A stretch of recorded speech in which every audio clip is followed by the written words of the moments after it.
I've had the songs floating around, well, some of the songs floating around quite a while. Idiot Bones and I'm the One You Love, since like Manjo's old band. But they've changed quite a lot since then.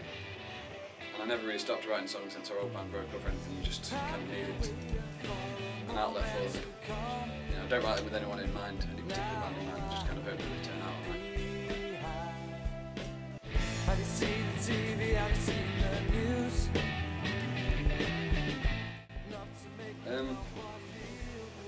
Don't know, I've got quite a lot of musical influences. I'd say the EP's starting to, there's a lot of Neil Young on there, a lot of Clash, a bit of Bob Marley, a bit of Bob Dylan, a bit of Radiohead.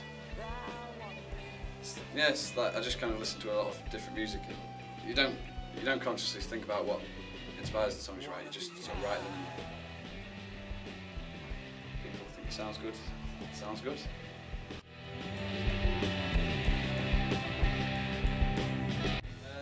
I do like the sort of the new folk movement that's coming out at the moment. People like Laura Marlin, obviously they sort of echoes of like Joni Mitchell and Neil Young and people like that. Well, that sort of songwriting, you know, speaking sort of quite truthfully and honestly about things. I don't think they speak, many of them are as outspoken as a lot of other artists from the original, like when Dylan was around and stuff, a lot of them were quite outspoken. I don't think people from the new folk movement are quite as much like that, so it's kind of, I like the style, but maybe I'd like to sort of voice more opinions about things rather than just singing about girls all the time.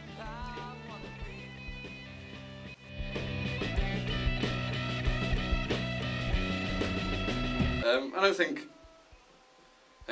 Her Majesty's Party, HMP as it's sometimes called, I don't think it's that angry. I think it's more just about like things that people have to deal with, like it's about fear of sort of, you know, well, it's basically about not wanting to go to jail.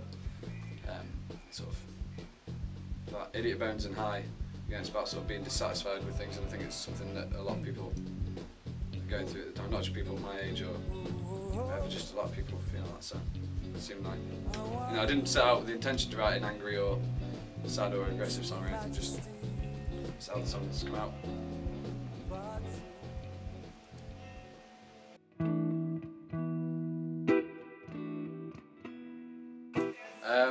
When I first wrote it, it was a bit more of a love song, just to someone saying like, why don't you just admit that you fancy me or whatever. But as I thought it'd be more interesting, you know, sort of started working on it again to make it a bit more different. Well, I didn't consciously think that, but it's sort of just the way it sort of worked. It became more about someone who maybe thinks that they're in love with someone, they believe it totally, and they think that person was some bad, but not necessarily. Just thought it was a more interesting angle to come at a love song from than otherwise.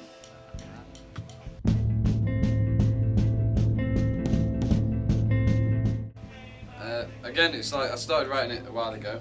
We only managed to play it live once with my old band. The words have changed a bit since then. And I think it's just that I managed to form more realised ideas about what I believe in and stuff. Not a lot hasn't changed. It's about people who lie and steal. You can probably tell it's about politicians a little bit. And a lot of people are quite dissatisfied with what politicians are doing at the moment, especially like the coalition government. A lot of people feel there's misplaced trust and things like that. So it's a kind of combination of me having more, you know, stronger ideas that are more realised, and it's, you know, the point is still probably quite relevant as well.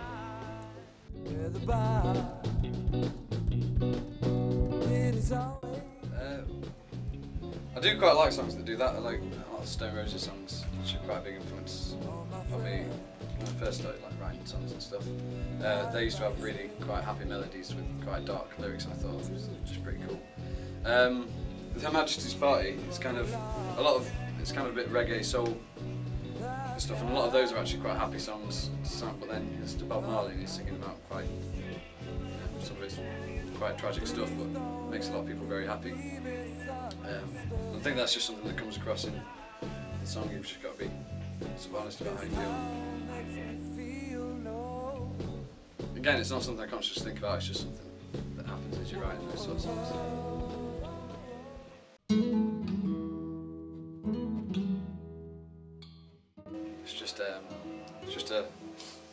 love song again. Like that's what I was saying before. I don't set out to write particularly angry songs or anything like that. I'm not really an angry person. And when I wrote that song, I was just feeling pretty loved up. So I wrote a nice little love song. I hope it's nice. So yeah, it's just a bit of a hippie one, that one. Wanna be high. When I wrote High, I'd just finished university, I graduated, actually done pretty well, and kind of went through all the way through education, as a lot of people do, thinking, oh, I'm doing this for the right reasons, at the end of this everything will be great. But when I graduated, I sort of had to just sign on, and it took me quite a while to find a job. Now I work in a call centre and I hate it. So it's sort of about, again, like just being maybe dissatisfied, wanting something a bit better, and yeah.